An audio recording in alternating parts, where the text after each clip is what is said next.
Rajiv, I have a question to you. The whole purpose of this colonization, I think we kind of forgot to mention that. Why is this funding from Western powers, or foundation, NGOs? What is the ultimate goal to occupy the mind, thinking, and able to speak on our behalf without being given the power to do so? Yes. What is the great. final agenda? Yeah. You see, there is civilizations are expansionist. Islamic civilization has a history. West has a history of expanding, and we don't. We don't have this going around the world expanding on and so on. We never did, even when we were materially stronger than others and militarily stronger. We could have done it, but we chose not to. Because we have not engaged in expansionism, most of our people don't understand why somebody would be expansionist. But that's their fact. We can say they should not be, but they are. It's in their DNA, it's in their character, it's in their history. They've been expansionist since the beginning. So, Pele used to be expansion only with armies, and then economic exploitation. But this is the age of media, knowledge, identity, you can expand by giving ideas, by manipulating what people are taught, by making them fight each other, by making them disloyal to their own country, by making them more loyal to some global nexus than to their own country. So expansion now has become a kind of a mind game, a mind war.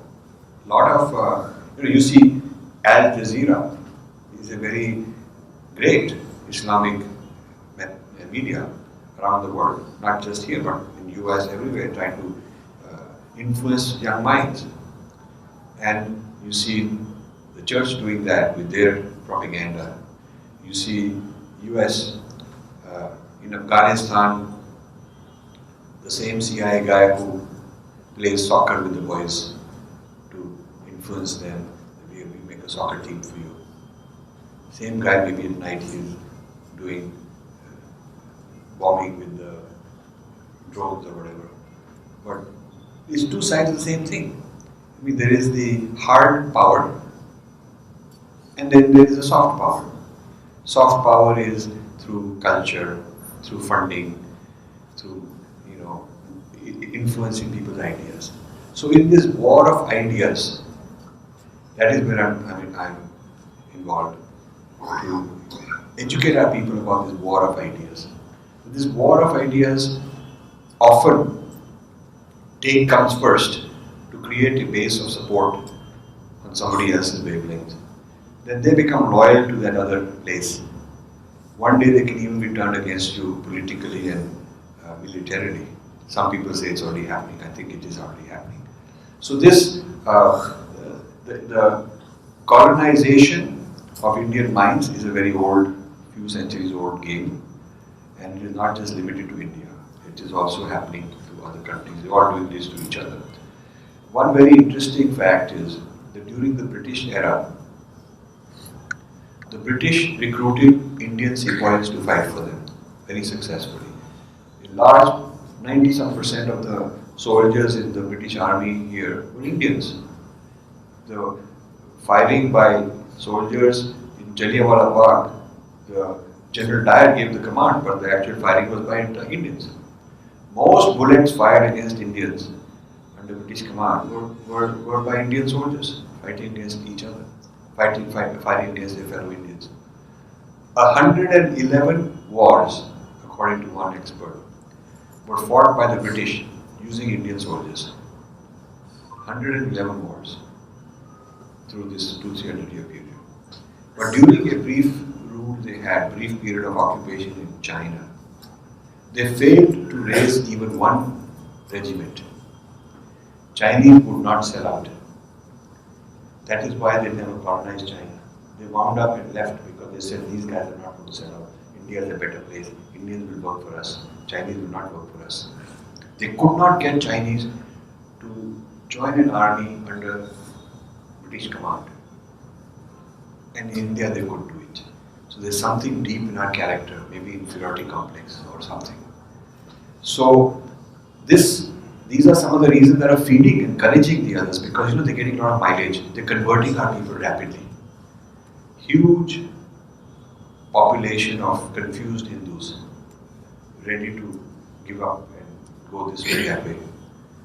And lot at stake. If India were left alone by all these forces, they worry that it might become another China. One China is bad enough for them. Yeah, because it's huge. Now the biggest problem is, of course, radical Islam and along with it China. What to do? So suppose they go to another China, India, then what to do? So it's better to keep it divided, better to keep people confused, better to get some of the people fighting the others. Is good.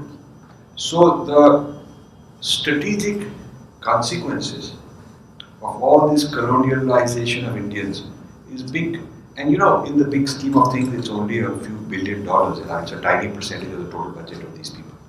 So if they can spend a tiny portion to kind of intellectually co-opt, appropriate, buy out our people, our intellectuals, and infiltrate many institutions, and be able to push the button and create a problem somewhere, then it's a good leverage they have over us. They cannot do this in China. They cannot. There is no Ford Foundation, there is no Western Indology type of... China studies is controlled by the Chinese. In Mandarin, they have the journals. In China, Chinese people are on the editorial board. Many of them are military people or intelligence people or government people and corporate people are funding it. Same, Japan studies is studied in Japan, the control is not anywhere else. Korea studies is in Korea. Arabic studies is in the Arabic language journals in their own country. Persian studies is dominated in Iran. Russian studies is in Russia. Only India studies is outside. This is very, very strange that we have this situation. Thank you very much.